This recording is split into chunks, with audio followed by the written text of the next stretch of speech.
In the spring of 1871, the medical establishment of Virginia became transfixed by a phenomenon that contradicted every principle they understood about disease and mortality. Mary, a 43-year-old woman who had spent most of her life in bondage on a tobacco plantation near Richmond, had survived smallpox in 1854, typhoid fever in 1863, and cholera in 1869. Diseases that had collectively killed more than 8 million Americans during the century. She should have been dead 3 times over. Instead, she stood in the examination rooms of Richmond's Medical College, her body covered in the scars of survival, while doctors measured, tested, and studied her with an intensity that bordered on obsession. They drew her blood week after week. They catalogued every symptom she could remember from each illness. They recorded every detail of her medical history in leather-bound journals that they kept locked in their offices. And what they discovered, or perhaps more accurately, what they did with their discovery, would remain buried in the basement archives of the institution for over 80 years, hidden behind decades of dust and deliberate silence.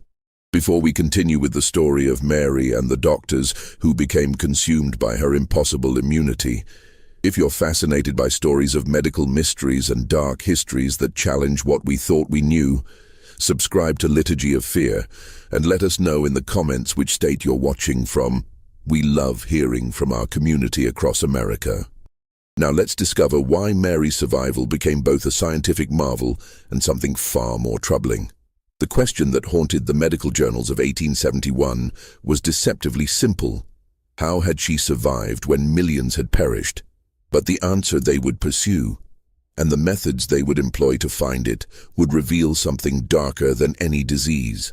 It would reveal the lengths to which educated, civilized men would go when they stopped seeing a human being and started seeing only a puzzle to be solved. Richmond, in the years following the Civil War, was a city trying to rebuild itself from ashes, both literal and figurative. The former capital of the Confederacy had been burned in the evacuation of April 1865, when retreating Confederate forces set fire to warehouses and armories to prevent Union forces from capturing supplies. The fires had spread uncontrollably, consuming more than 20 city blocks before Union troops arrived and organized firefighting efforts. 6 years later, the scars of that destruction still marked the landscape like wounds that refused to heal. Entire blocks remained empty, their foundations overgrown with weeds that pushed through cracked brick and mortar. The James River, that vital artery of commerce that had once carried tobacco and cotton to ports and profit, now flowed past warehouses that would never be filled again. The grand homes on Franklin Street stood with broken windows, their porticos sagging, their gardens returned to wilderness. On the streets, men who had fought for the Confederacy walked beside those who had opposed it, an uneasy peace maintained through mutual exhaustion and the practical necessity of survival. The population of Richmond had changed dramatically. Before the war, the city had been home to approximately 38,000 people, nearly half of whom were enslaved. Now, in 1871, the freed population faced a precarious existence. Emancipation had given them legal freedom, but little else. No land, no resources, no education, no capital. Most remained exactly where they had always been, working the same land for the same families, receiving wages that were immediately consumed by rent and overpriced supplies sold by their employers. The system had been redesigned with different paperwork, but the power dynamics remained largely unchanged. But amid the ruins, one institution had not only survived, but expanded. The Medical College of Virginia, established in 1838 on East Marshall Street in the Egyptian Building, a remarkable structure designed to resemble an ancient Egyptian temple, with columns that tapered upward and hieroglyphic-inspired decorations. The building had been designed to inspire confidence in modern medicine through the aesthetic of ancient wisdom. During the war, it had served as a Confederate hospital, treating thousands of wounded soldiers in its halls and in the surrounding buildings that were commandeered for medical use. The college's faculty had witnessed every conceivable injury and disease during those 4 years of war. They had amputated limbs by the hundreds, operating on rough wooden tables while cannon fire echoed in the distance. They had treated gangrene, dysentery, typhoid, pneumonia, measles, mumps, and a dozen other diseases that flourished in the cramped, unsanitary conditions of army camps and field hospitals.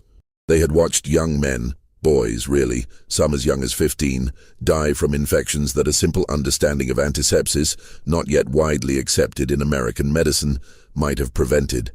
They had operated without anesthesia when supplies ran low, holding down screaming patients while they sawed through bone.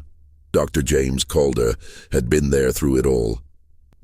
At 56 years old in 1871, he was one of the college's senior physicians, a tall man with graying hair that he wore longer than was fashionable, pulled back from a high forehead.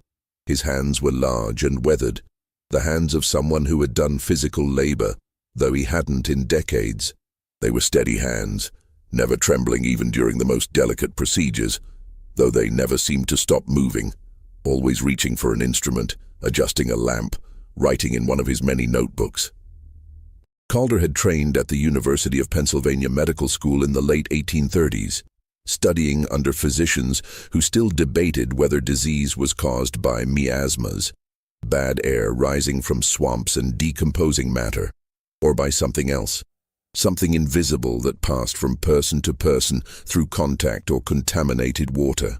The debate had not been settled in his student days, and it remained unsettled still in 1871, though new theories from Europe, particularly from Louis Pasteur in France and Robert Koch in Germany, were beginning to suggest that specific microorganisms caused specific diseases. Calder believed in observation, in documentation, in the careful accumulation of facts. He kept meticulous records of every patient he treated, filling leather-bound journals with notes written in his precise, slightly slanting hand. Each entry included the patient's name, when known, age, symptoms, progression of disease, treatments administered, and outcome. His journals from the war years filled an entire shelf in his office, a chronicle of suffering and death that he sometimes paged through late at night, looking for patterns, searching for understanding.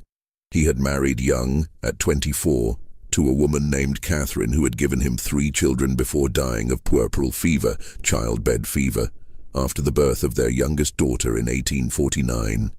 The baby had died too, 3 days after Catherine. Calder had been unable to save either of them, despite all his training, despite his knowledge and his careful attention. He had watched his wife slip into delirium and fever and death, and he had understood then how little medicine truly understood about the fundamental processes of disease. That understanding, or rather, that acknowledgement of ignorance, had driven much of his subsequent career. He needed to know.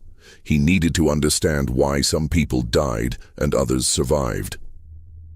The woman he would come to know simply as Mary first entered his life, not as a patient, but as a subject of inquiry, a puzzle presented to him in a letter that arrived in late February of 1871. The letter was from Thomas Waverley, who identified himself as the proprietor of Waverley Tobacco Plantation in Henrico County, about 15 miles east of Richmond. Waverley wrote that he employed a woman with an extraordinary medical history. She had survived 3 major epidemic diseases over the course of 17 years. He had heard that the medical college was interested in studying disease resistance and immunity, and he wondered whether the college's physicians might wish to examine this woman. He was willing to bring her to Richmond for study, though he would require compensation for her lost labor time. Calder read the letter twice, then immediately wrote a response.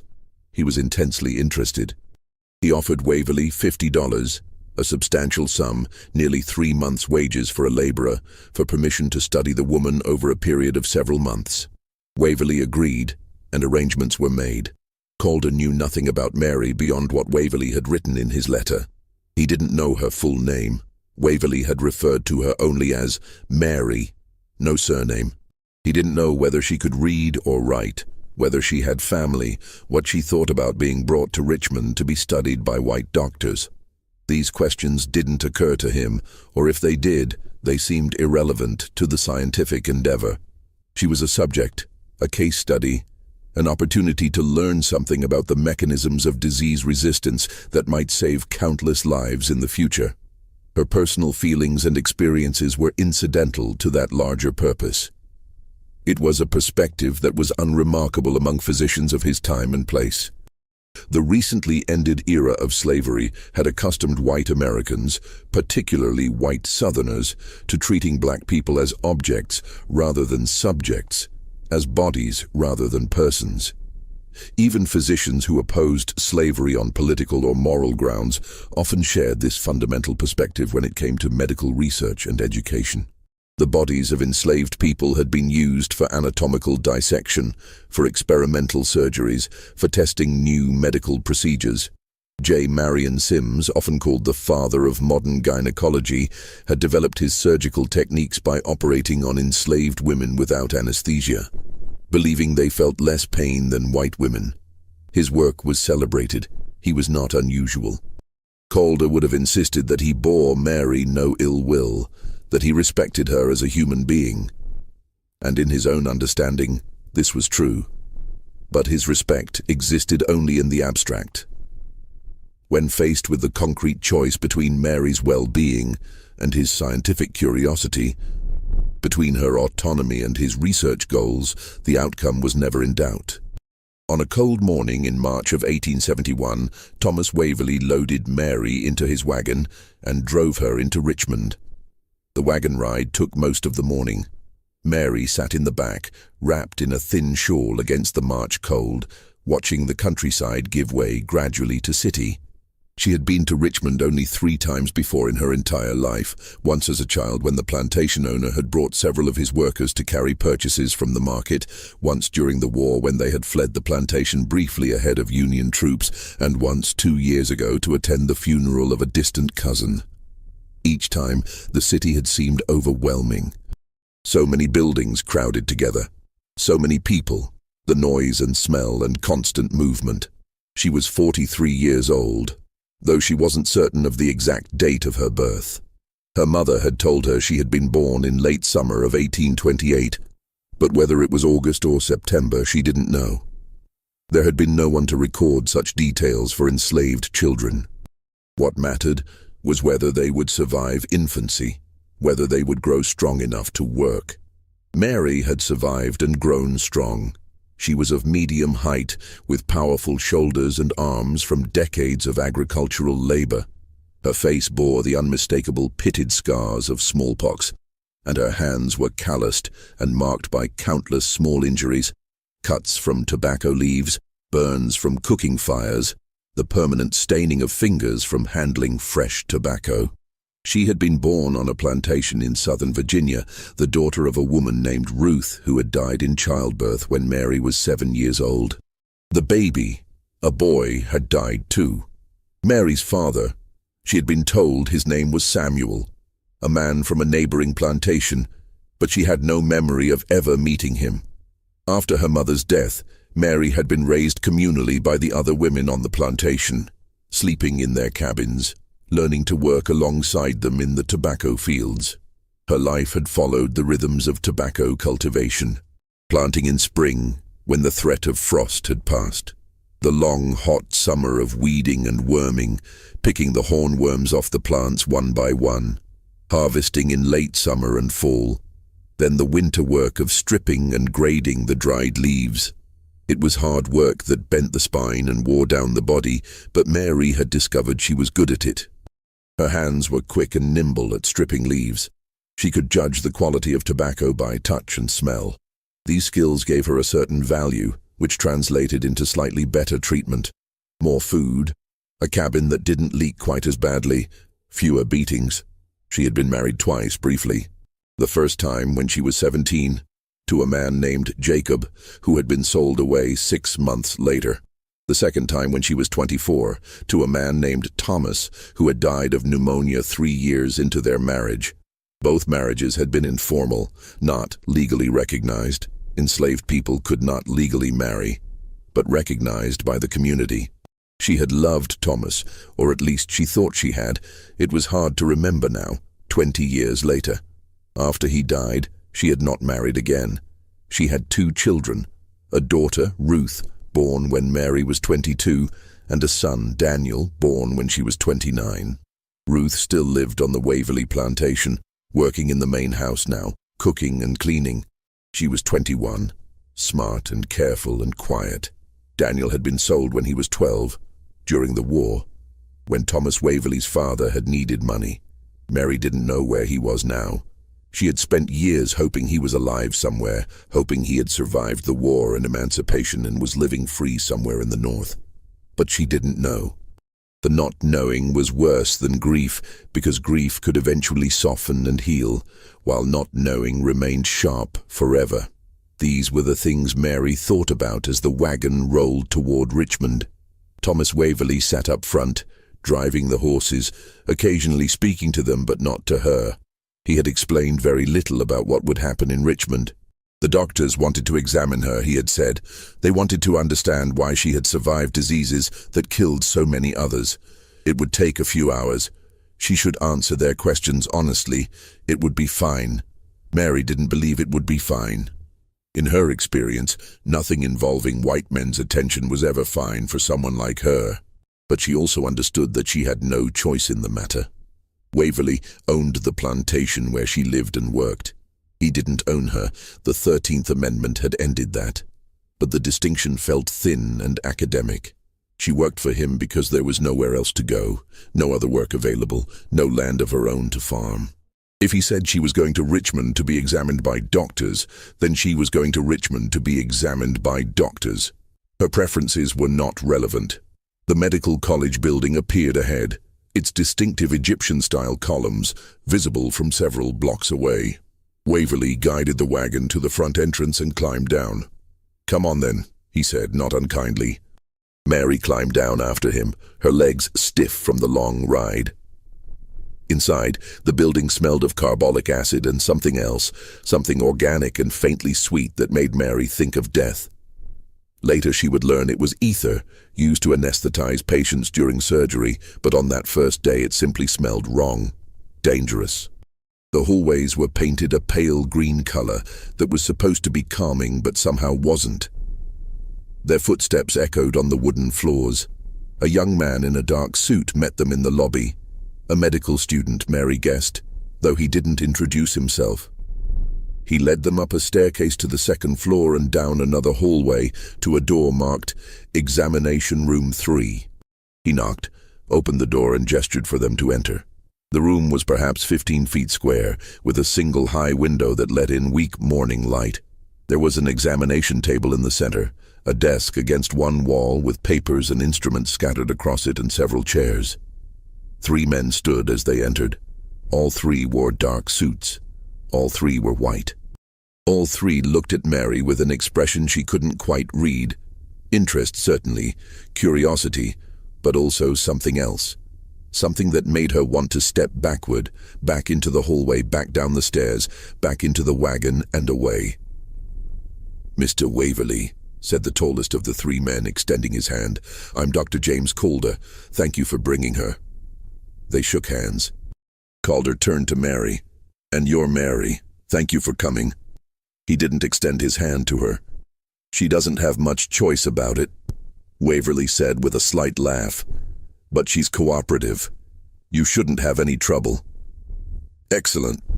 Gentlemen, this is Dr. Robert Hayes." He indicated a younger man with dark hair and a neat beard. "And Dr. William Marshall." The 3rd man, perhaps in his early 30s, clean-shaven, with pale eyes that didn't blink often enough. "We'll be conducting the examination together. Mr. Waverley, you're welcome to wait downstairs. This will take several hours." Waverley nodded. "I have business in town anyway. I'll return this afternoon, say around 3 o'clock. That should be sufficient." Waverley left, closing the door behind him. Mary was alone with the 3 doctors. "Please sit," Calder said, indicating the examination table. Mary sat, her hands folded in her lap, her eyes fixed on a spot on the floor. Calder opened a notebook and picked up a pencil. "I'd like to start with some questions about your medical history, Mr. Waverley wrote that you survived smallpox, typhoid fever, and cholera. Can you tell me about the smallpox first? When did you become ill?" Mary spoke slowly, searching her memory. It was the year after my first husband was sold. So that would be 1854, I think. Summer. July maybe, or August. How did the illness begin? I had a fever first, and a headache, a bad one. I thought it was just the heat at first from working in the fields, but then I started feeling cold even though it was hot, and my back hurt, and I felt sick to my stomach. When did the rash appear? After a few days, maybe 3 days. It started on my face and then spread to my arms and body. Describe the rash. Mary hesitated. It had been 17 years, and she had tried not to think about it. There were spots, red at first, then they turned into bumps, and then the bumps filled with fluid. They were all over me. My face, my arms, my chest, my legs, everywhere. Did the lesions rupture? Some of them. They crusted over eventually, and when the crusts fell off, they left these. She gestured at her scarred face. Calder was writing rapidly. How long were you ill? I don't know exactly. Maybe 3 weeks, a month. I was in the sick barn with the others. 11 of us died. I thought I would too. What treatment did you receive? Mary almost laughed at that. Treatment. We were given water and some food when we could eat it. Nobody wanted to come near us. They left food at the door and ran away. No medical attention at all? No, sir. Calder exchanged glances with the other doctors. Hayes looked troubled. Marshall's expression hadn't changed. Tell me about the typhoid. Calder continued. When did that occur? During the war. 1863, I think. Winter. She described the symptoms. The fever that had climbed day by day. The weakness. The stomach pain. The strange rose-colored rash on her abdomen. She had been sick for nearly a month that time. Delirious for much of it. Cared for by other women who risked infection to bring her water and broth. 5 people had died. Mary had survived, though she had been weak for months afterward. And the cholera? 2 years ago. Summer of 1869. That one she remembered vividly. The terrible diarrhea and vomiting, the cramps in her legs and stomach, the thirst that couldn't be satisfied. Her cabin mate Sarah had died in her arms, her skin turned grayish-blue, her eyes sunken. Mary had been certain she would die too, but after 2 days of agony her symptoms had begun to ease. After 5 days, she was weak but recovering. After 2 weeks, she was back at work. Calder asked more questions. Had anyone in her family survived similar diseases? Had she taken any special medicines or remedies?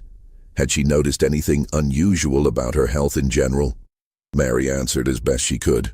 No one in her family that she knew of. No special medicines. Her health was generally good. She got minor colds sometimes, occasional stomach trouble, but nothing serious. She was strong. She healed quickly from cuts and injuries. After an hour of questions, Calder set down his pencil. Now we need to conduct a physical examination. Please remove your dress and undergarments. Mary had known this was coming. Waverley had warned her. But knowing didn't make it easier. Her hands shook slightly as she unfastened her dress, a worn brown cotton garment that had been mended many times. She stepped out of it, then hesitated. Everything, Marshall said. His voice was flat, clinical. We need to examine the full extent of the scarring. She undressed completely, standing naked in the center of the room, while the 3 doctors studied her like she was a specimen in a jar. She kept her eyes down, focusing on her breathing, trying to be somewhere else in her mind. Calder approached first, circling her slowly. He didn't touch her, just looked, occasionally writing in his notebook. Extensive scarring consistent with severe smallpox infection, he murmured. Approximately, what would you say, 200 visible pox scars? 300? At least, Marshall agreed, concentrated on face, upper arms, chest, and back, less extensive on legs and buttocks. Hayes came forward with a measuring tape. I need to take some measurements, he said quietly, and something in his tone made Mary glance at him. He looked uncomfortable, his face slightly flushed. He measured her height, the reach of her arms, the circumference of her upper arms, her wrists, her thighs. He worked quickly, efficiently, not meeting her eyes. When he was done, he stepped back and wrote the measurements in a separate notebook. Marshall examined her face closely, tilting her head to catch the light from the window. His fingers were cold against her jaw. "Significant facial scarring," he said. "The disease must have been quite severe. I'm surprised she survived." "The fact that she did is why we're interested," Calder said. They examined her for another 30 minutes, looking in her eyes, her ears, her mouth, checking her reflexes, pressing on her abdomen, listening to her heart and lungs with a stethoscope. Then came the part Mary had been dreading. "We need to collect a blood sample," Calder said. He was already preparing the instruments, a small scalpel, several glass vials, clean cotton cloths. "Sit on the table, please, and extend your left arm." Mary sat. Her arm felt heavy, disconnected from her body. She watched as Calder made a small cut in the crook of her elbow. It hurt less than she expected, just a sharp sting. But watching her blood flow out, dark red into the glass vials, that made her feel dizzy and sick. She thought of Sarah dying, her body emptied of fluid. She thought of all the blood spilled during the war, soaking into the ground, staining the rivers. They collected 3 vials of her blood, then pressed cotton against the cut until it stopped bleeding. Calder wrapped a bandage around her arm. "You can dress now." She dressed as quickly as her shaking hands allowed. When she was covered again, she felt a little less vulnerable, though she knew it was an illusion. They had seen everything. They had documented her body in their notebooks. She could never be fully covered again. Not from them. "We'll need you to return for additional examinations," Calder said. "Twice weekly for the next few months. Mr. Waverley has agreed to this arrangement. We'll examine you, collect blood samples, ask further questions. What we learn from you may help us understand disease immunity, which could save countless lives. Do you understand?" Mary nodded. She understood that she would be coming back here, that she would be examined again and again, that her blood would be taken and studied, that she had no choice in any of it. She understood that her survival, which she had thought was her own, was something that belonged to her, was now something that belonged to science, to these doctors, to a pursuit of knowledge that didn't ask her permission. "Good," Calder said. "You can wait downstairs for Mr. Waverley." She left the examination room and made her way down the stairs on legs that felt unsteady. In the lobby, she sat on a bench and waited. Through the tall windows, she could see people passing on the street, men in suits, women in fine dresses, children running. Life continuing normally while upstairs, in a room that smelled of death, 3 doctors discussed her body and her blood and what they might learn from her. Thomas Waverley arrived at 3 o'clock, as promised. "All done?" he asked cheerfully. The doctors satisfied. "Yes, sir," Mary said quietly. Good. They're paying well for this, you know. And all you have to do is sit there and answer questions. Easy work." He laughed, pleased with himself, with the arrangement, with the $50 he was earning for Mary's cooperation. On the ride back to the plantation, Mary said nothing. She looked at the countryside passing by and thought about her blood in those glass vials, being studied under microscopes, being mixed with chemicals and diseases. She thought about the doctor's eyes examining her naked body, their hands measuring her like she was a piece of furniture. She thought about having to return to that building, to that room, twice a week for months. And she thought about Sarah dying in her arms, and about all the others who had died from the diseases she had survived, and she wondered, not for the first time, whether surviving had been a blessing or a curse. The examinations fell into a routine. Every Tuesday and Friday, Thomas Waverley would drive Mary to Richmond in his wagon. She would spend 3 to 4 hours at the medical college while the doctors examined her, drew her blood, asked their endless questions. Then Waverley would drive her back to the plantation, and she would return to work, to the familiar rhythms of tobacco and soil and exhaustion. At first, the examinations were bearable. Mary learned to distance herself mentally during the physical inspections, to let her mind drift while strange hands measured and prodded her body. She answered their questions as best she could, dredging up memories of fevers and pain that she had tried to forget. She watched them draw her blood week after week, filling vial after vial with the red fluid that they seemed to think held some secret. But as the weeks turned to months, something began to change. The doctors became more intense, more focused. Their questions grew stranger. They wanted to know every detail of her life, not just her medical history, but everything. What did she eat? Where did she sleep? Had she ever been intimate with someone who was sick? Had she ever traveled outside Virginia? Had she ever been bitten by any animal? Had she consumed any unusual foods or medicines? Dr. Marshall was particularly persistent with these questions. He had a theory, he explained one day in May, that disease resistance might be related to prior exposure to related diseases in childhood. Perhaps you had mild cases of other illnesses when you were young, he suggested. Illnesses that trained your body to fight similar diseases later. Mary tried to remember her childhood illnesses. There had been fevers, certainly, rashes, times when she had felt sick. But every child got sick. She couldn't remember anything unusual, anything that would explain why she had survived when so many others had died. Hayes, the younger doctor, seemed less certain about the examinations.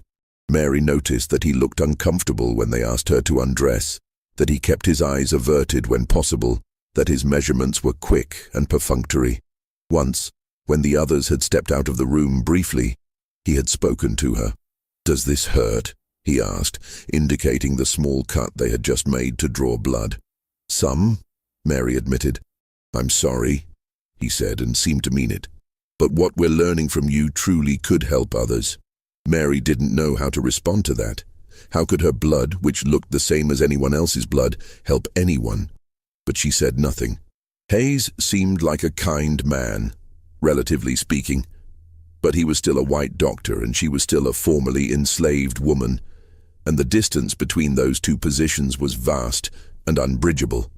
Calder spent hours studying her blood under his microscope, comparing samples taken at different times, mixing her blood with various substances to see how it reacted. His journals from this period, meticulous as always, reveal his growing frustration. Mary's blood appeared completely normal. There were no obvious differences from the blood of other subjects. Her red cells looked like everyone else's red cells. The white cells appeared normal. There was nothing visibly special about her blood, yet she had survived 3 deadly diseases. The contradiction gnawed at Calder. There had to be an explanation, something he was missing. Disease didn't spare people randomly. There had to be a mechanism, some biological factor that protected her. If he could identify it, isolate it, he might be able to replicate it, to create some kind of treatment or preventive that could save thousands of lives in future epidemics. By June, Calder had accumulated dozens of pages of notes about Mary. Her measurements, her medical history, descriptions of her scars, analyses of her blood at various dilutions and temperatures. But he was no closer to understanding why she had survived. The answer remained elusive, taunting him from just beyond his reach. It was during this period that Mary began to understand the true nature of what was happening. She was not being examined to help her. She was being examined to help science, to help future people who might get sick. Her own well-being was incidental to that larger purpose. When she felt faint after they drew too much blood, they gave her water and had her rest for a few minutes, but they didn't draw less blood the next time. When she expressed discomfort or fear, they noted it in their journals. Subject appears anxious, but they didn't change their procedures. Her feelings were data points, nothing more. She began to dread the twice-weekly trips to Richmond. On Monday nights and Thursday nights, she slept poorly, knowing what the next day would bring. She would lie in her cabin listening to the sounds of the plantation at night, distant voices, dogs barking, the wind in the trees, and wonder how long this would continue. Waverley had said a few months. It had already been 3 months, and there was no sign of the examinations ending. She spoke about it with her daughter Ruth one evening in late June. They were sitting outside Ruth's cabin, where Ruth lived with 2 other women who worked in the main house. The sun was setting. painting the sky in shades of orange and pink. "Mama, you look tired," Ruth said, studying her mother's face. "Are the doctors hurting you?" "Not exactly," Mary said. "They take my blood. They examine me. They ask questions. It doesn't hurt much, but it feels—" She struggled to find the words. "It feels like they're taking pieces of me, like I'm getting smaller." Ruth frowned.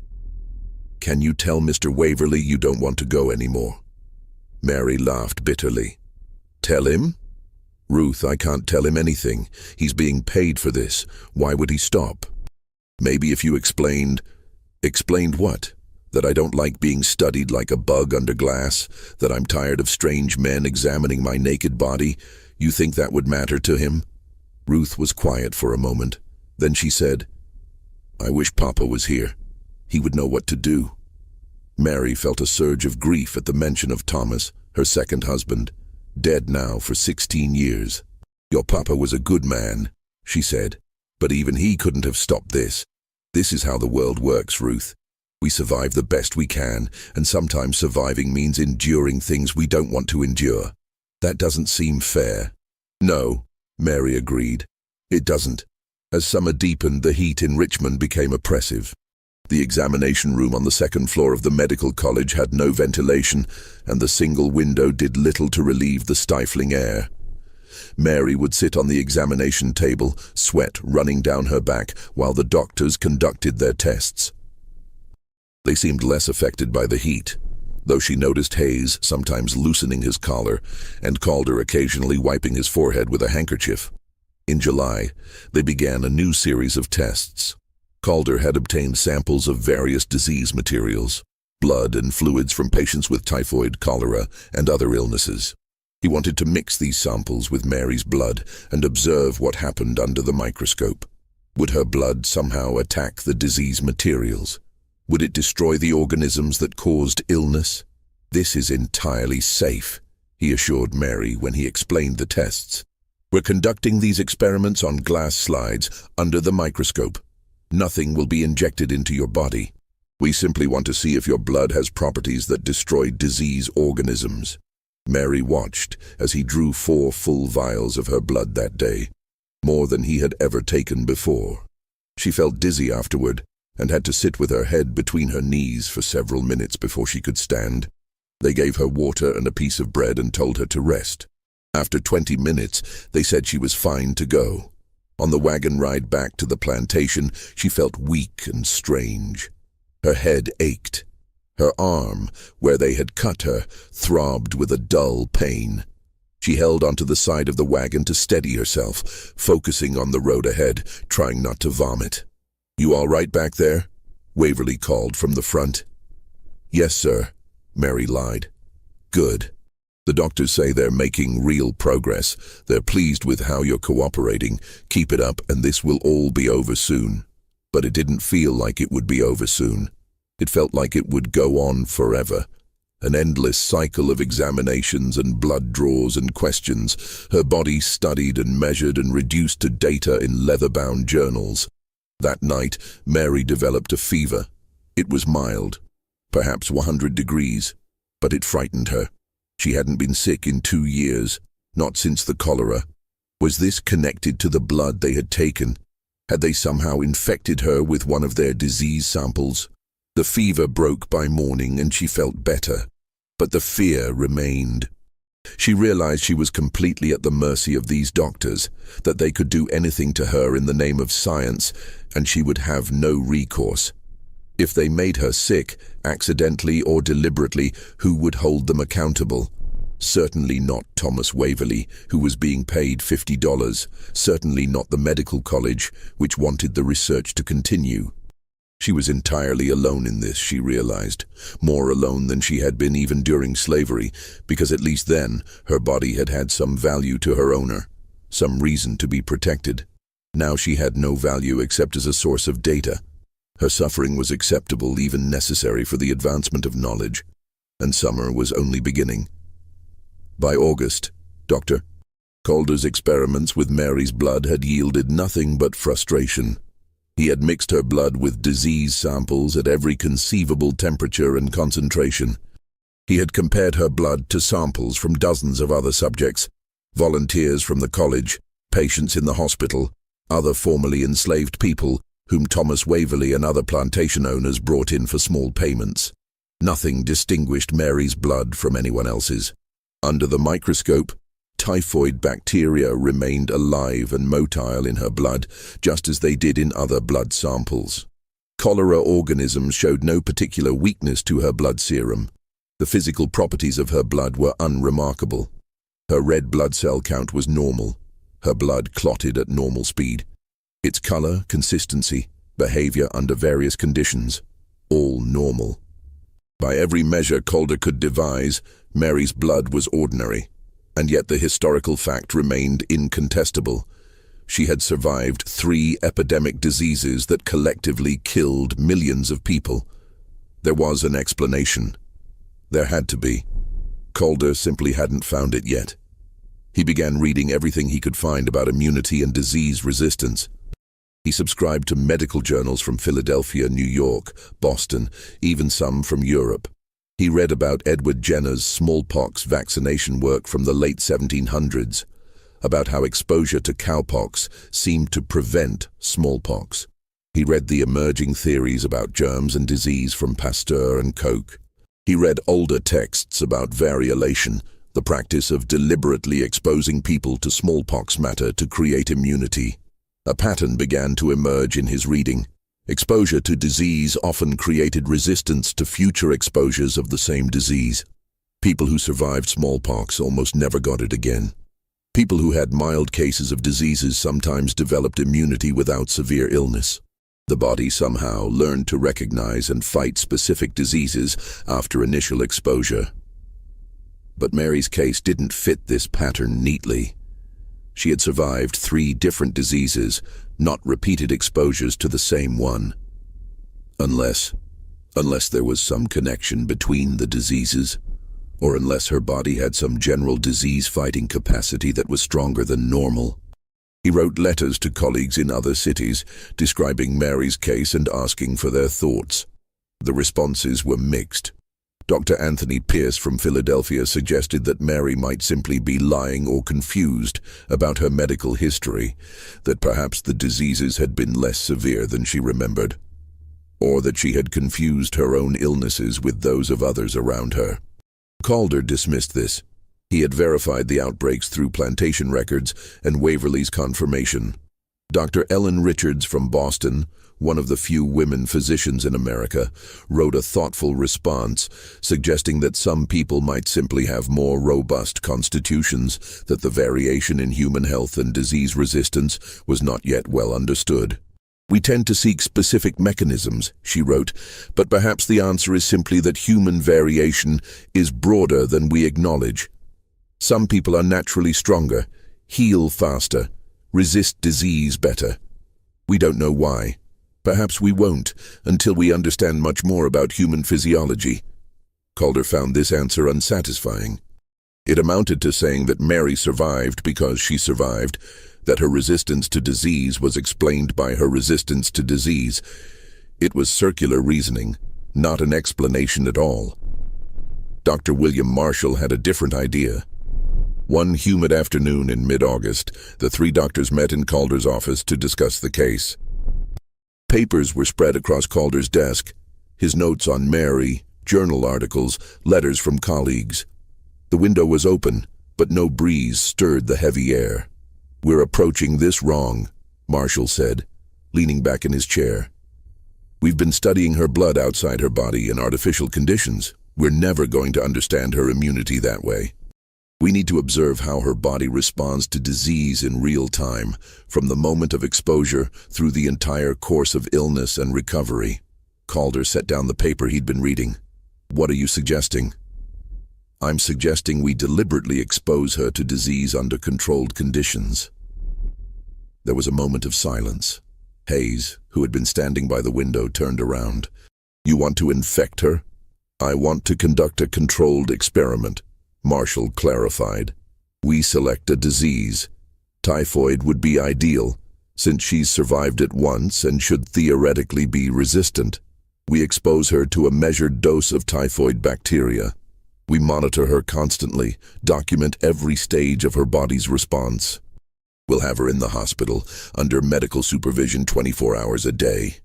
Any symptoms that develop will be treated immediately, and what we learn could be invaluable. Or we could kill her, Hayes said flatly. She survived typhoid once already. The probability of survival is high, and we'll be providing better medical care than she received during her first infection. She was left in a barn with minimal attention. This time she'll have constant monitoring, proper hydration, medications. She'll actually be safer than she was the first time. Calder was quiet, thinking. The proposal troubled him, but he couldn't immediately articulate why. They deliberately infected people all the time for vaccination purposes.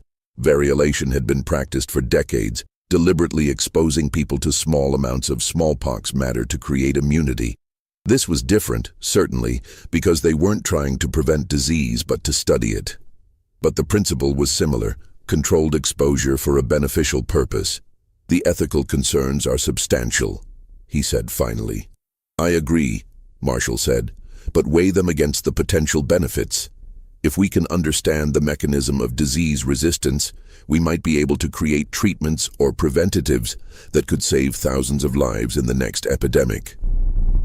Cholera killed over 20,000 people in the last major outbreak. Typhoid kills tens of thousands every year. If we can learn something that prevents even a fraction of those deaths, isn't that worth some risk? Risk to her, Hayes pointed out. Not to us. Not to the thousands who might benefit. To one woman who has no say in the matter. She has no say because Waverly has legal authority over her employment, Marshall said. That's the reality of her situation.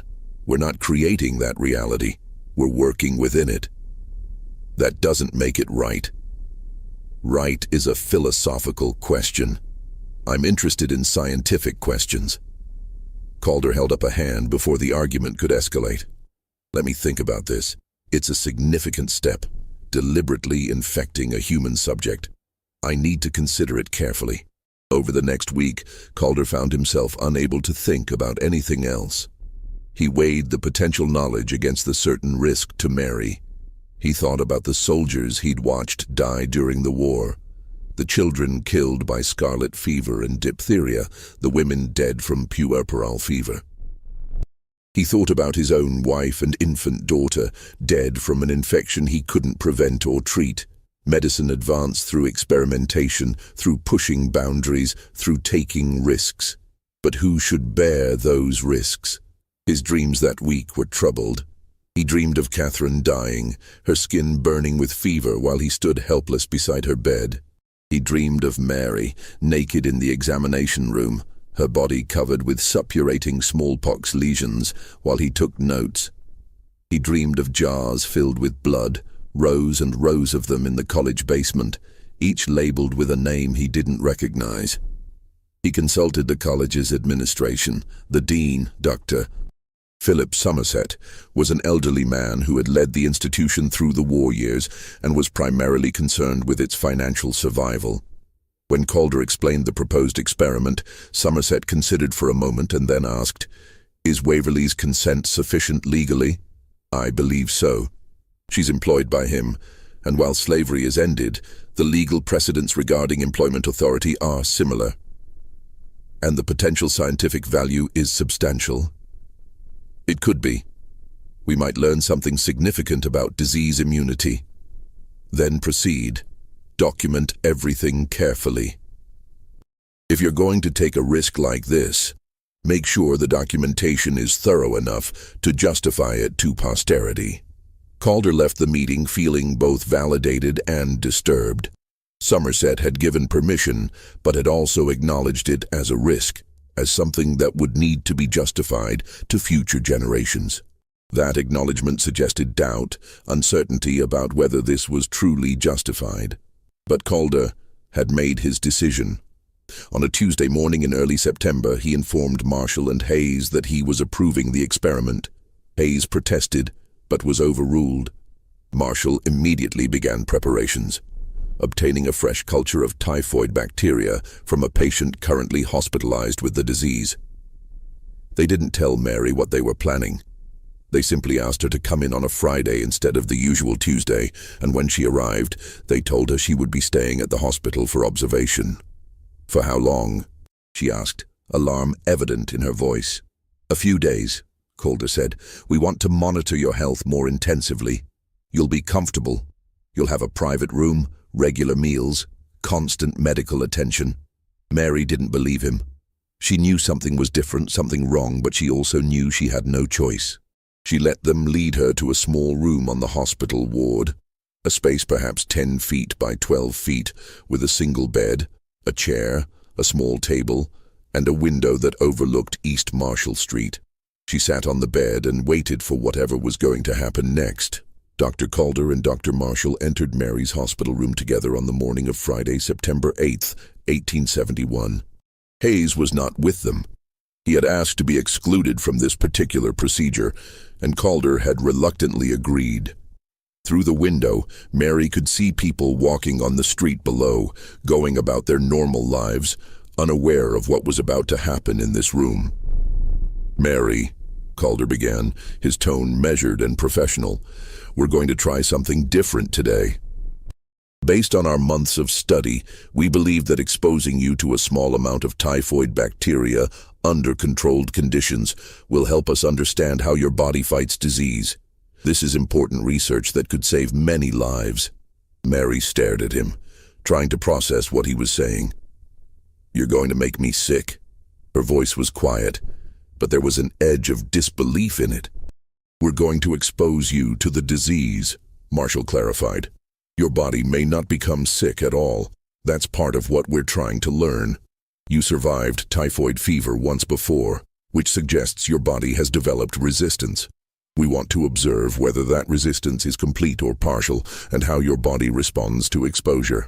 If you do develop symptoms, they will likely be mild and we'll treat them immediately. You'll be here in the hospital where we can monitor you constantly." "But what if—" Mary started, then stopped. What was the point of asking questions? They had already decided.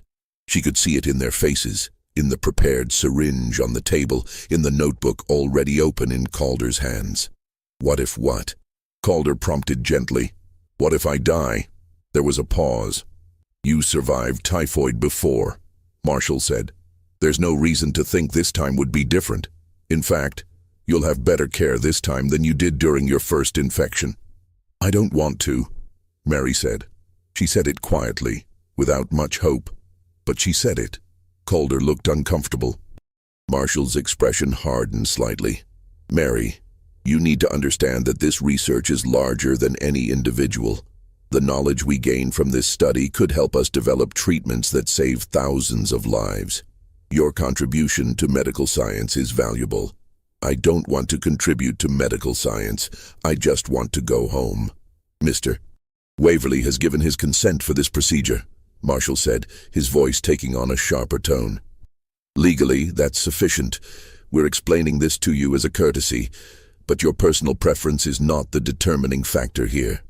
And there it was, the reality she had known all along, but had perhaps allowed herself to forget during the months of examinations that, while uncomfortable, had seemed relatively harmless. She was not a person making choices about her own body. She was a subject, a research specimen, and the decisions about what happened to her were made by others. "Please," she said, one last attempt, "please don't do this." Calder looked away. Marshall showed no reaction. "Drink this," Marshall said, handing her a glass of water. The water had been mixed with typhoid bacteria. Mary didn't know this yet, couldn't have known just by looking at it. It appeared clear, normal, harmless. Mary took the glass with a hand that trembled slightly. She looked at it, then at the two doctors watching her. For a moment she considered throwing the glass against the wall, refusing, fighting. But what would that accomplish? They would force her eventually, or they would punish her in other ways. Resistance was futile when you had no power. She drank the water. It tasted slightly bitter, but not unbearably so. When the glass was empty, she set it down on the table beside the bed. "Good," Calder said, making a note in his journal. "Time of exposure. 9:47 a.m., September 8, 1871. Method: oral consumption of typhoid culture, approximately 20 milliliters. Subject was cooperative. He paused, then added, subject expressed reluctance, but complied after explanation. Mary lay back on the bed. There was nothing to do now but wait and see if she would die in this room, in this hospital, under the observation of men who cared more about their journals than about her life.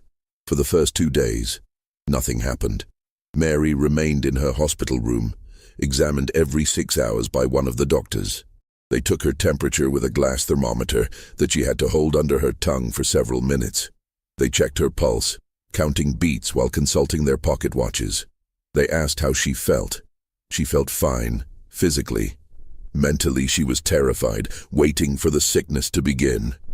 She ate the meals they brought her, simple food, bread and soup, and occasionally some meat, and tried to sleep, though sleep came fitfully. The bed was more comfortable than her cabin bed, the sheets cleaner, but comfort meant nothing when you were waiting to become gravely ill. Calder came to examine her Friday evening. No symptoms yet, he noted. Temperature normal at 98.4 degrees. Pulse normal. No complaints of headache, nausea, or discomfort. Should there be symptoms by now? Mary asked. Typhoid has an incubation period of 1 to 3 weeks typically, but symptoms often begin sooner with direct bacterial exposure. We're in uncharted territory here. He said this matter-of-factly, as if the uncertainty should be as interesting to her as it was to him. On Saturday, Mary woke feeling warm. When Marshall came to check her temperature at 8 in the morning, it had risen to 99.2 degrees. Slight fever, he noted. Let's monitor closely. By Saturday evening, her temperature was 100.1. By Sunday morning, 101.5. The fever had begun. With the fever came other symptoms. A headache that started dull and gradually intensified, a weakness in her limbs that made even sitting up feel exhausting, a loss of appetite that turned the smell of food nauseating. Marshall sat in the chair beside her bed, writing in his journal, documenting everything. Describe the headache, he said on Sunday afternoon. Mary's mouth felt dry. They had been giving her water constantly, but it never seemed enough. It's behind my eyes and at the back of my head. It gets worse when I move. Scale of 1 to 10, how severe? She didn't know how to answer that. How did you measure pain numerically? 7, she guessed. Nausea? Yes. Abdominal pain? Some. Not terrible yet. Marshall wrote for several minutes. Mary watched his pencil move across the page, forming words about her suffering, reducing her fever and pain to data points. On Monday, her fever reached 103 degrees. The headache became a constant throbbing presence. She developed abdominal cramps that made her curl on her side in the bed. They gave her laudanum for the pain, which helped somewhat, but also made her thoughts fuzzy and confused. Calder and Hayes came to examine her Monday evening. Hayes looked troubled as he checked her pulse and listened to her heart. Her heartbeat is rapid, he said. She's becoming dehydrated despite our efforts. Increase the fluids, Calder ordered. We need to keep her hydrated. That's crucial. How high can we let the fever go before we intervene more aggressively? Hayes asked. We'll monitor. If it reaches 106, we'll take measures to reduce it. For now, we observe. For now, we observe, Hayes repeated, and there was something bitter in his tone. While she suffers. She survived this disease before, Marshall reminded him. She'll survive it again. We just need to document the process. But lying in the bed, burning with fever, Mary wasn't certain she would survive.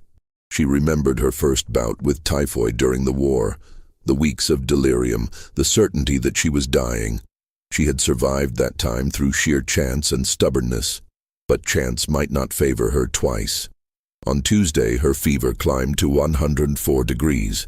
She became delirious, calling out names of people long dead. She called for her mother, dead 36 years. She called for Thomas, her second husband, dead 16 years.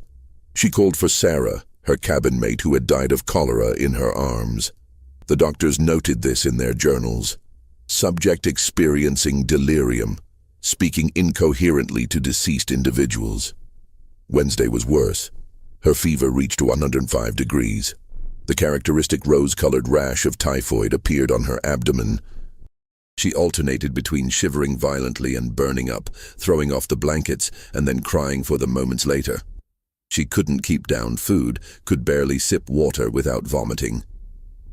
Hayes confronted Marshall and Calder that afternoon in Calder's office. "This has gone too far," he said, his voice tight with controlled anger. "We need to stop this." "Stop what?" Marshall demanded. "The disease is running its course. What would you have us do? Bleed her like it's 1771 instead of 1871. We're giving her the best care available, constant fluids, laudanum for pain, monitoring. Now we wait and we document. We deliberately infected her. We made her this sick. For the advancement of medical knowledge," Marshall shot back. "How many typhoid victims have you seen die, Hayes?"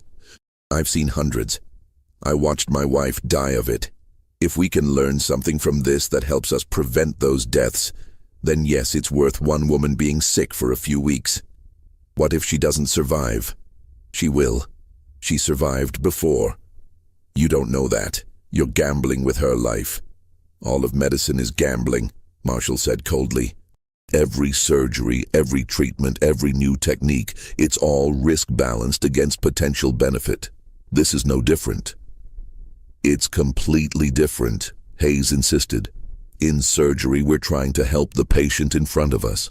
Here, we're harming her deliberately to potentially help theoretical future patients." "Enough," Calder interrupted. "The decision has been made. We proceed." Hayes left the office without another word. That evening, he sat with Mary during his shift, watching her toss and turn in fevered delirium. She was mumbling something he couldn't quite make out, fragments of sentences that made no sense. He moistened a cloth with cool water and placed it on her forehead, though he knew it would do little to lower her temperature. "I'm sorry," he said quietly, though she probably couldn't hear him. "This shouldn't have happened. Just when we thought the situation couldn't get more dire, something unexpected occurs." If you're invested in Mary's story, hit that like button and subscribe to support content that brings forgotten histories to light. Share this with someone who appreciates dark, true stories. Now let's see what happens as the fever reaches its peak. On Thursday morning, September 14th, 6 days after the infection, Mary's fever reached its highest point, 105.7 degrees. Her skin was hot and dry to the touch. Her pulse was rapid and weak. She was barely conscious, responding only minimally to questions or stimuli. Calder made the decision to apply cool compresses to try to bring down the fever. They soaked cloths in cold water and placed them on her forehead, neck, wrists. They sponged her body with cool water over and over, trying to lower her temperature through evaporative cooling. It was one of the few interventions available to them. By Thursday evening, her fever had dropped slightly to 104.2. By Friday morning, it was 103.8. The crisis seemed to be passing, though she remained very ill. On Saturday, September 16th, 8 days after the infection, Mary's fever broke. She woke in the morning lucid for the first time in days, asking for food. Her temperature had dropped to 100 degrees. By evening, it was 99.2. Her body was winning the battle. Marshall was elated. "Do you see?" he said to Hayes. "Her body fought it off, just as it did before. This is unprecedented data. We've documented the entire course of the disease from the moment of exposure. We have temperature readings every 6 hours, observations of symptom development, notes on her body's response at every stage. This is invaluable." But Calder, examining Mary on Saturday evening, felt troubled. She had survived, yes, but the cost had been enormous. She had lost at least 10 pounds. Her face was gaunt, her arms thin. She was so weak she could barely sit up without assistance. And this was from a disease they had given her deliberately, in a controlled environment with medical supervision. What if something had gone wrong? What if her fever had climbed higher, beyond what the human body could survive? They would have killed her for data that, in the end, told them little more than what they had already known, that Mary's body could fight typhoid fever. What was the point? He asked Marshall later that evening. What did we learn that justified this? Marshall looked surprised by the question. We learned how her immune response works. We documented her recovery time. We observed the progression of symptoms in someone with prior exposure to the disease. We can compare this data to other typhoid cases, look for patterns, try to understand the mechanisms of immunity. We learned nothing we couldn't have learned by examining typhoid patients who got sick naturally, Calder said quietly. We deliberately caused immense suffering for data we could have obtained without deliberately infecting anyone. Marshall's expression hardened. If you're developing a conscience about this, Doctor, it's a bit late. What's done is done, and the data is valuable whether you choose to see it that way or not. Calder had no response to that. Marshall was right in a sense. It was too late for conscience. They had already done it. The question now was what they did with the knowledge they had gained, and whether it would ever truly justify what they had put Mary through. Mary remained in the hospital for 3 weeks total. The first week after her fever broke, she was too weak to leave the bed. The second week, she could sit up, walk a few steps with assistance, eat small meals. The third week, her strength gradually returned, though she remained thin and tired. The doctors continued to examine her throughout her recovery. They documented her weight gain, her returning appetite, the normalization of her vital signs. They drew more blood samples, comparing her post-infection blood to samples taken before the infection, looking for differences. Again, they found nothing remarkable. Her blood recovered just as anyone else's blood would have. During those 3 weeks, Mary had time to think. She thought about what had been done to her. Not the smallpox or typhoid or cholera that she had survived naturally, but this typhoid that had been given to her deliberately. They had made her think she would die. They had watched her suffer and had written notes about her suffering. They had valued their journals more than her well-being. She understood now that she was not a person to them. She was a mystery to be solved, a source of data, an opportunity for research. They spoke politely to her, answered her questions sometimes, ensured she had food and water. But these were the same courtesies they would extend to a valuable animal, a horse perhaps, something that needed to be kept healthy for practical reasons. She thought about her daughter Ruth, about whether she knew where Mary was, whether she was worried. She thought about the other women on the plantation, about the work they were doing while she lay in this hospital bed. She thought about Sarah, who had died of cholera in her arms, and about all the others who had died from diseases she had survived. She had thought her survival meant something, that perhaps her suffering had purpose. But now she understood. Her survival meant only that she was useful to these doctors. And when she was no longer useful, when they had learned whatever they could learn from her, she would be sent back to the plantation and forgotten. Hayes visited her several times during her recovery. He seemed uncomfortable, unable to meet her eyes for long. Once he asked, How are you feeling?" It was such an absurd question that Mary almost laughed. "How do you think I'm feeling?" "I'm sorry," he said. "I argued against this. I want you to know that. But you didn't stop it." "I couldn't. I'm the youngest, the least senior. My opinion doesn't carry much weight." "Then your apology doesn't mean much either," Mary said, not angrily, just stating a fact. Hayes had no response to that.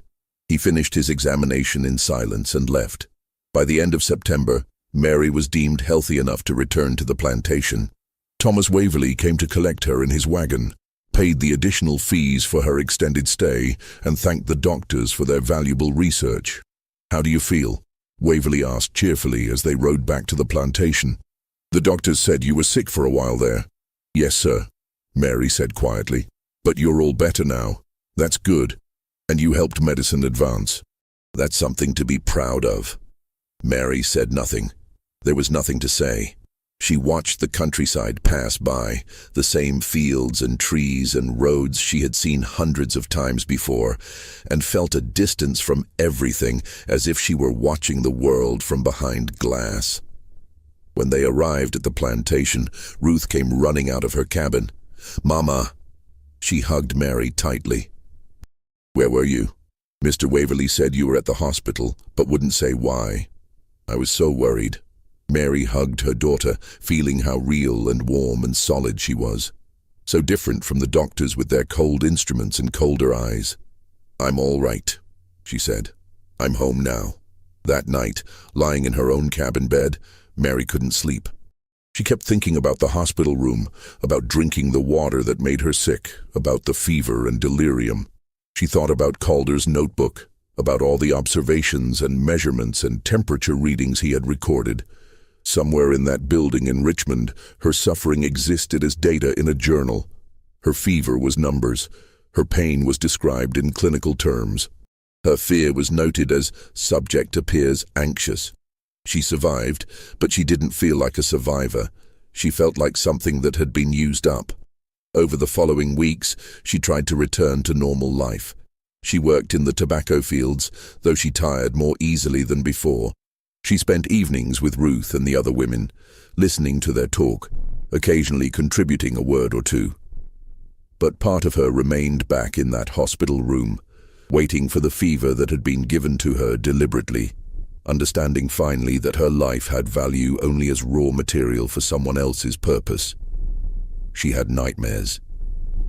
In them, she was back in the examination room, naked under the doctor's eyes, while they measured and prodded and took pieces of her. Or she was in the hospital bed, burning with fever that climbed higher and higher until she was on fire, while doctors stood around with notebooks writing, always writing. She would wake gasping, her heart pounding, uncertain for a moment where she was.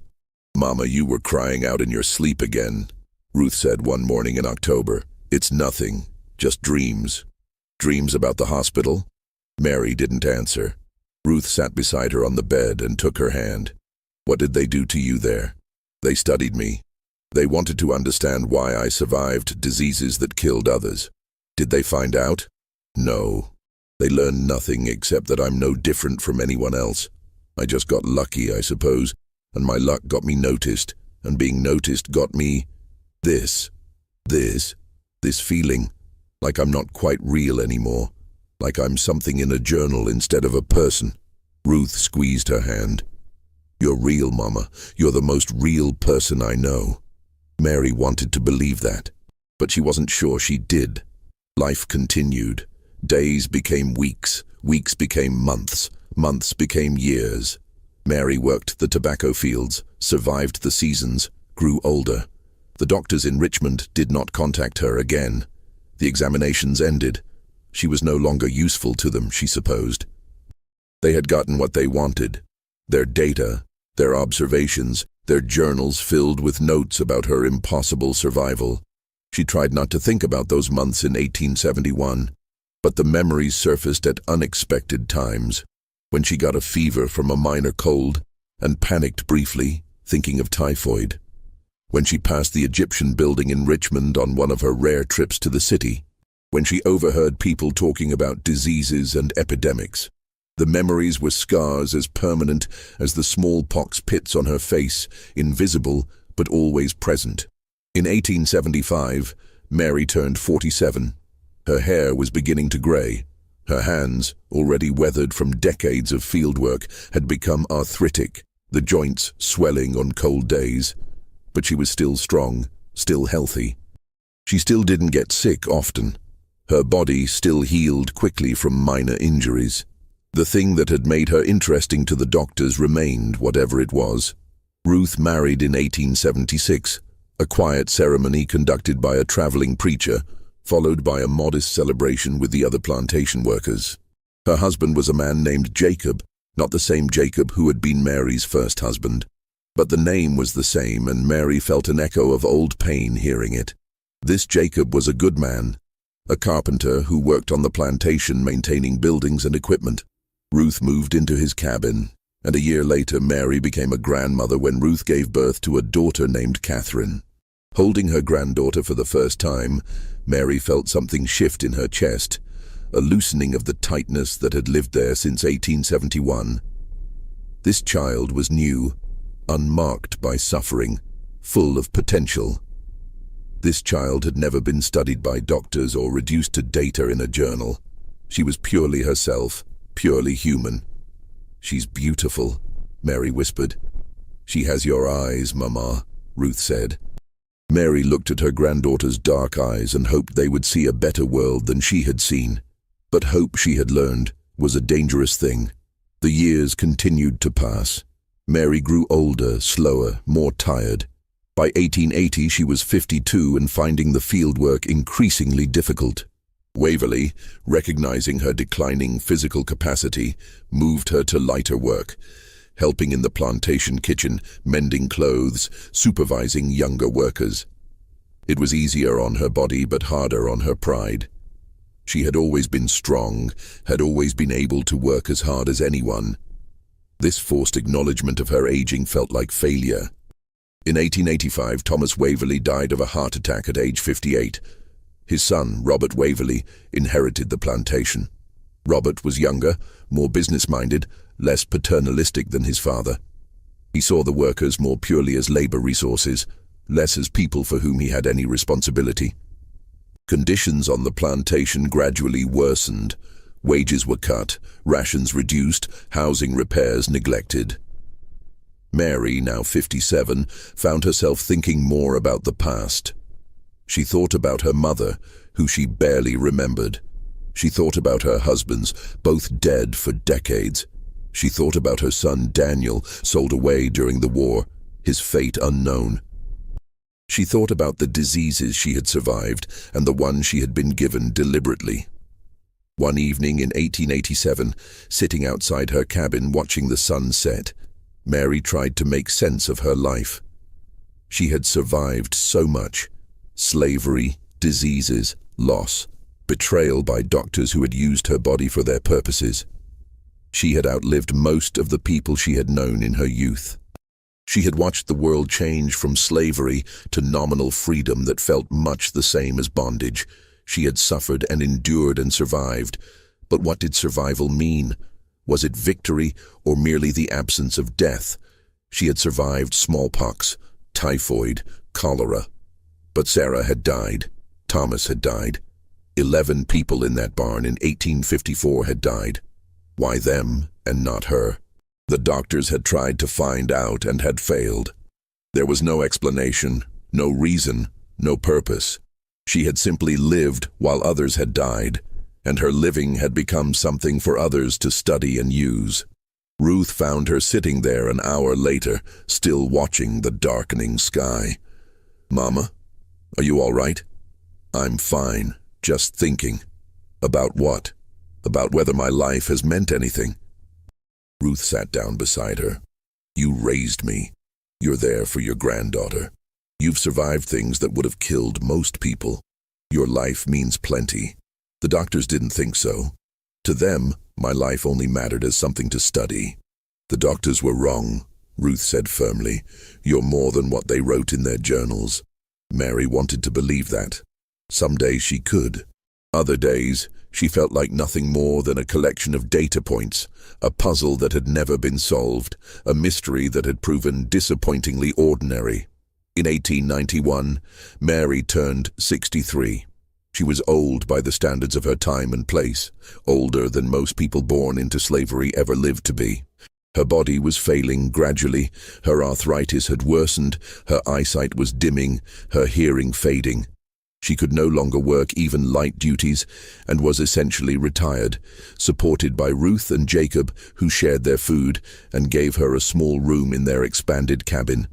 She spent her days sitting outside when weather permitted, watching her granddaughter Catherine, now 15 and beautiful, go about her work. She dozed often, her dreams mixing memory and imagination until she wasn't always certain which was which. She thought about death occasionally, without fear. She had faced death so many times that it had become familiar, almost friendly. In the summer of 1892, something unexpected happened. A letter arrived at the plantation, addressed to Mary. Letters almost never came for the workers. Most couldn't read anyway, and Robert Waverly was surprised enough to bring it to Ruth's cabin himself. "A letter for Mary," he said, handing it to Ruth. "From Richmond, looks like. Medical College of Virginia." Ruth thanked him and waited until he left before opening the letter. Mary couldn't read, but Ruth could. She had learned from Catherine, her daughter, who had been taught by a traveling teacher who spent a few months on the plantation in the mid-1880s. Ruth read the letter aloud. It was from Dr. Robert Hayes. "Dear Mary, I hope this letter finds you well. I have thought of you often over the years, since our work together at the medical college. I am writing to you now because I believe you deserve to know what became of the research we conducted, and to offer an explanation, however inadequate, for what we did. First, I must tell you that the deliberate infection experiment we performed in 1871 yielded no significant scientific insights. We learned nothing from making you ill that we could not have learned from observing naturally occurring cases of typhoid fever. Dr. Calder and I both came to recognize this in the years following the experiment. The suffering we caused you was not justified by the knowledge gained. Second, I want you to know that I have lived with regret about my participation in that experiment for the past 21 years. While I argued against it at the time, I did not do enough to stop it. I continued to participate in your care, even while believing the experiment was wrong. For this, I am deeply sorry. Third, I want to inform you that Dr. James Calder died in 1889 of pneumonia. Before his death, he expressed similar regrets about the experiment. He had hoped to write to you himself, but never did. Dr. William Marshall left Richmond in 1874 and is now practicing in Baltimore. I have not been in contact with him. Finally, I want you to know that you were more than a research subject to me, though I failed to treat you as such at the time. You were a person who had survived extraordinary circumstances, who showed remarkable strength and resilience. The medical establishment used you poorly. I used you poorly. No scientific advancement can justify that. I do not expect forgiveness, nor do I deserve it.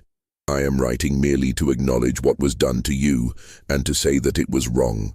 With sincere regret, Dr. Robert Hayes. Ruth finished reading and looked at her mother. Mary's face was unreadable. "Do you want to respond?" Ruth asked after a moment. "What would I say?" "I don't know. Whatever you feel." Mary was quiet for a long time. Finally she said, "I don't feel anything.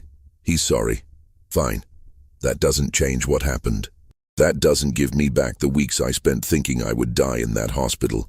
That doesn't erase the nightmares I had for years afterward. Do you want me to write back and tell him that? No. Let him sit with his regret. That's his burden to carry, not mine."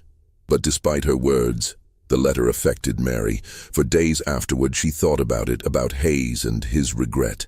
Part of her felt vindicated. They had finally admitted the experiment had been wrong, had been unjustified. But vindication felt hollow. It came 21 years too late. It changed nothing about what had happened. She thought about Calder, dead now for 3 years.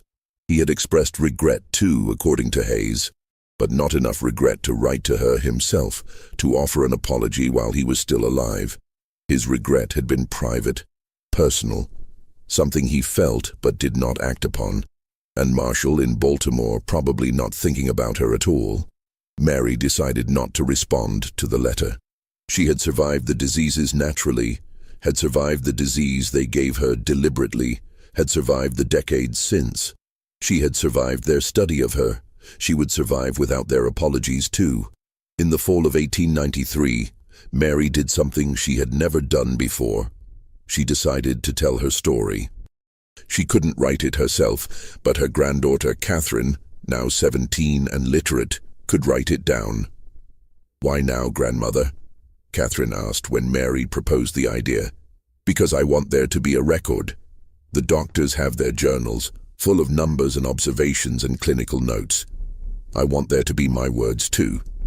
I want someone to know what it felt like, not just what it looked like from the outside. Over the following months, Mary told her story to Catherine, who recorded it in a notebook purchased with money she had saved from selling vegetables at the market.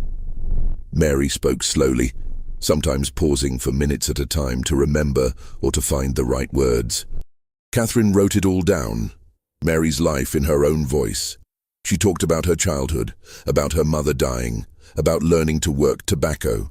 She talked about her marriages, about her children, about Daniel being sold away. She talked about surviving smallpox, typhoid, cholera, what each disease had felt like, how she had been certain each time that she was dying, how she had somehow lived anyway. And she talked about the doctors, about the examinations, the blood draws, the questions, about being studied like something less than human, about the day they gave her the water that made her sick, about the fever and the delirium and the certainty that she was dying, about the nightmares that followed. I survived the smallpox when I was young, she dictated to Catherine one afternoon. I survived the typhoid during the war. I survived the cholera after. I thought surviving meant I was strong, that my body knew how to fight. The doctors said they wanted to learn from me, to understand. I thought maybe my suffering could mean something, could help others, but they made me sick on purpose. They watched me burn with fever, and they wrote in their books, and they didn't care that I was frightened. They didn't care that I thought I would die in that room, alone, because they wanted to see what would happen. I don't feel strong anymore. I feel like something they used up. I survived, but I don't know why, and I don't know if surviving was worth what it cost. Catherine stopped writing, tears in her eyes. Grandmother, keep writing, Mary said gently. This is important. Someone needs to know. When the story was complete, perhaps 50 pages in Catherine's careful handwriting, Mary asked Ruth to keep it safe. Don't throw it away when I'm gone, she said. Maybe someday it will matter to someone. Ruth promised to keep it. Mary died on November 3rd, 1894 of heart failure. She was 66 years old. She died peacefully in her sleep in Ruth's cabin, surrounded by family. Her granddaughter Catherine was holding her hand. Ruth wrote a letter to Dr. Hayes, informing him of her mother's death. She included several pages copied from Mary's dictated journal, the sections about the 1871 experiments. She wanted Hayes to know what his research had done to Mary, not just physically but emotionally and psychologically. Hayes received the letter 3 weeks later.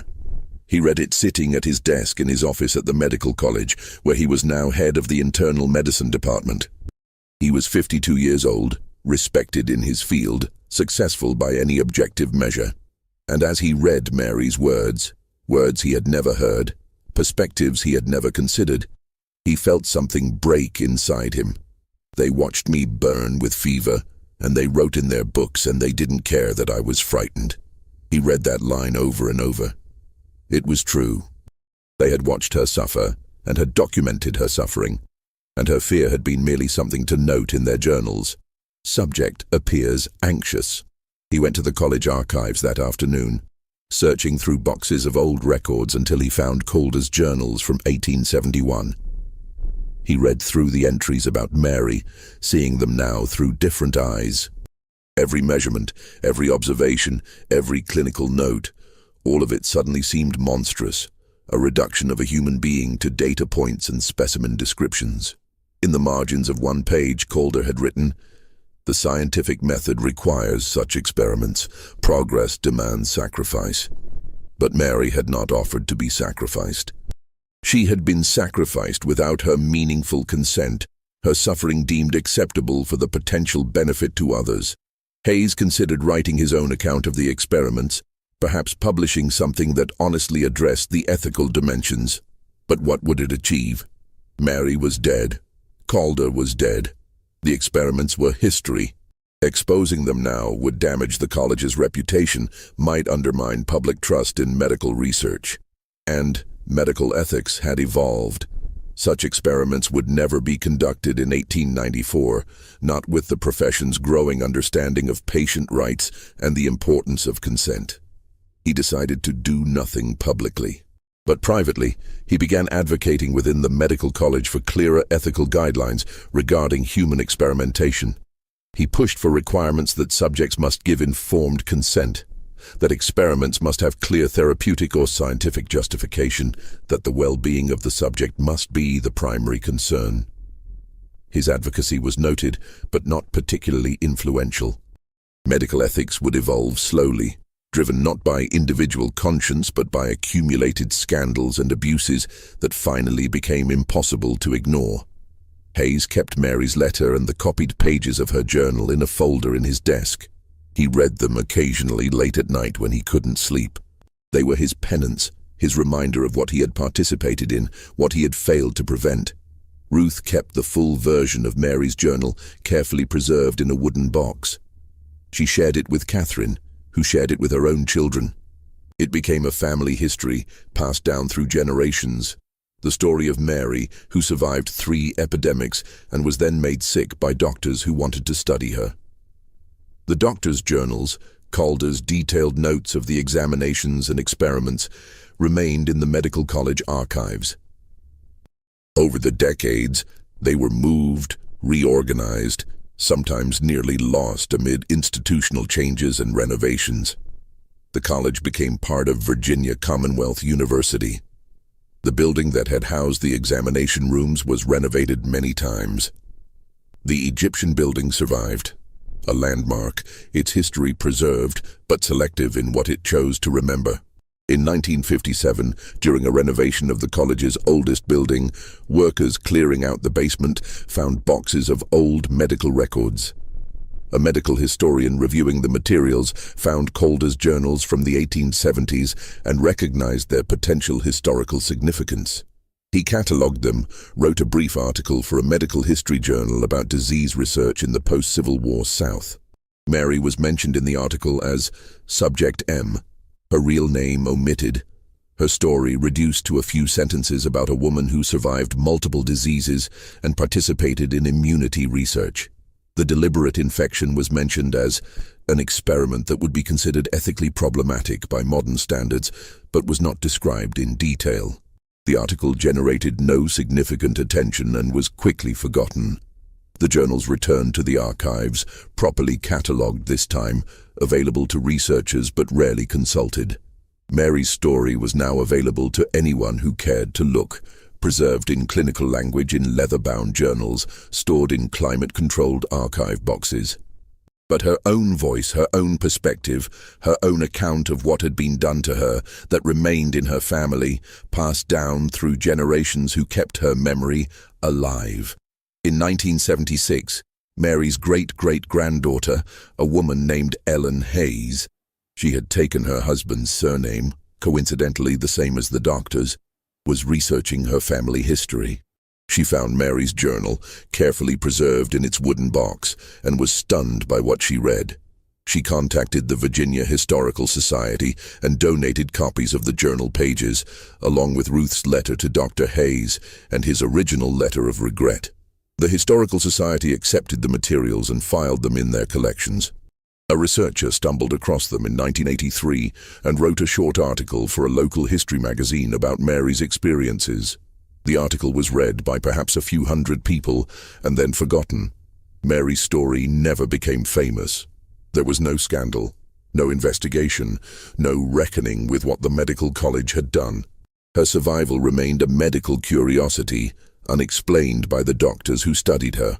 Modern immunology has given us better tools for understanding disease resistance. We know now about antibodies, about immune memory, about genetic factors that influence susceptibility to disease. But why Mary specifically survived when so many others died remains unknown. Perhaps it was genetics, perhaps prior exposure to related pathogens, perhaps simple chance. The answer died with her. What we know for certain is this: Mary lived for 66 years. She survived smallpox, typhoid fever, and cholera, diseases that killed millions of Americans in the 19th century. She was studied extensively by the medical establishment, her blood drawn and analyzed, her body measured and examined. She was deliberately infected with typhoid fever in an experiment that caused her immense suffering and yielded no significant scientific insights. She lived the remaining 23 years of her life, carrying the psychological scars of that experience, believing, as she wrote in her journal, that she had been used up by people who cared more about knowledge than about her humanity. The doctors who studied her believed they were advancing medical science, potentially saving future lives. They were not uniquely cruel men. They were products of their time and place, working within a system that devalued certain lives and prioritized abstract progress over individual suffering. But their good intentions did not excuse what they did. The knowledge they sought did not justify the suffering they caused. Mary's survival from natural diseases was remarkable. What was done to her in the name of studying that survival was unconscionable. Medical ethics have evolved tremendously since 1871. We have institutional review boards, detailed consent procedures, regulations designed to protect research subjects. We understand now that advancing knowledge does not justify every experiment, that human subjects have rights that transcend scientific curiosity. These protections exist because of people like Mary, not because her case specifically sparked reform, but because her experience was not unique, and eventually the accumulated weight of such cases forced medicine to confront its own practices. But understanding the past doesn't erase it. It doesn't restore what was taken from Mary. The weeks she spent convinced she was dying, the years she lived with nightmares and the feeling that she was something less than human. It doesn't give her the apology she deserved in her lifetime. It doesn't change the fundamental injustice of what was done to her. What it does is remind us that progress built on suffering is not truly progress. That the pursuit of knowledge without ethical constraints can transform healing into harm. That reducing a person to data, however detailed and carefully recorded, is a fundamental failure to see their humanity. And that Mary, daughter, wife, mother, grandmother, survivor, was always more than the sum of her diseases, more than the mystery the doctors tried to solve, more than the data in journals that still exist in archive boxes. She was a person, and she deserved better. The Medical College of Virginia, now part of Virginia Commonwealth University, has no memorial to Mary. There is no plaque, no acknowledgement of her contribution or her suffering. The building where she was examined and deliberately infected still stands, renovated many times, now housing administrative offices and classrooms. Students pass through it daily, unaware of what happened on the second floor in 1871.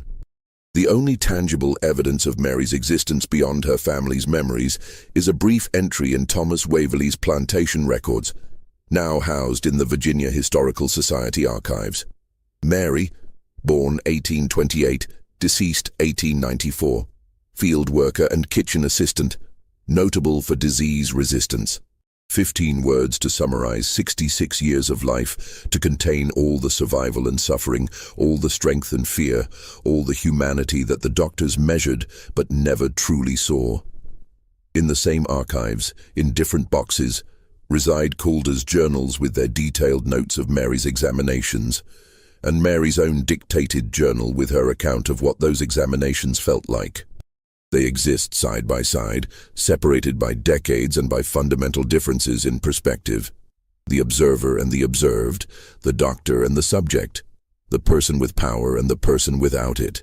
History remembers the doctors. Calder's contributions to disease research are mentioned in histories of American medicine. Hayes is noted for his later advocacy for medical ethics. Marshall published papers that are occasionally cited in historical surveys of immunology. History has largely forgotten Mary, but her story, preserved in fragmented form in archives and family memories, raises questions that remain urgent. Who gets to be a research subject? Who decides what suffering is justified in the name of progress? How do we weigh the potential benefits to future populations against the certain harm to present individuals? And how do we honor the humanity of those whose suffering contributed to medical knowledge, often without their meaningful consent? There are no easy answers to these questions, But perhaps asking them and remembering stories like Mary's is how we prevent future repetitions of the same injustices. Perhaps remembering is how we ensure that the pursuit of knowledge never again becomes divorced from the recognition of human dignity. Mary survived 3 epidemics that should have killed her. She was studied by doctors who wanted to understand why. They never found the answer. Perhaps the real mystery was never why her body survived, but why her humanity was so easily overlooked in the pursuit of that understanding. What do you think about Mary's story? Do you believe the doctor's actions could ever be justified, or did they fundamentally cross a line that should never be crossed? How do we balance the advancement of medical knowledge with the rights and dignity of research subjects? Leave your thoughts in the comments below. If you found this story compelling and want to explore more forgotten histories that challenge what we thought we knew about American medicine, subscribe to Liturgy of Fear, hit the notification bell, and share this video with someone who appreciates deeply researched historical mysteries. See you in the next video, where we'll uncover another dark chapter from America's past.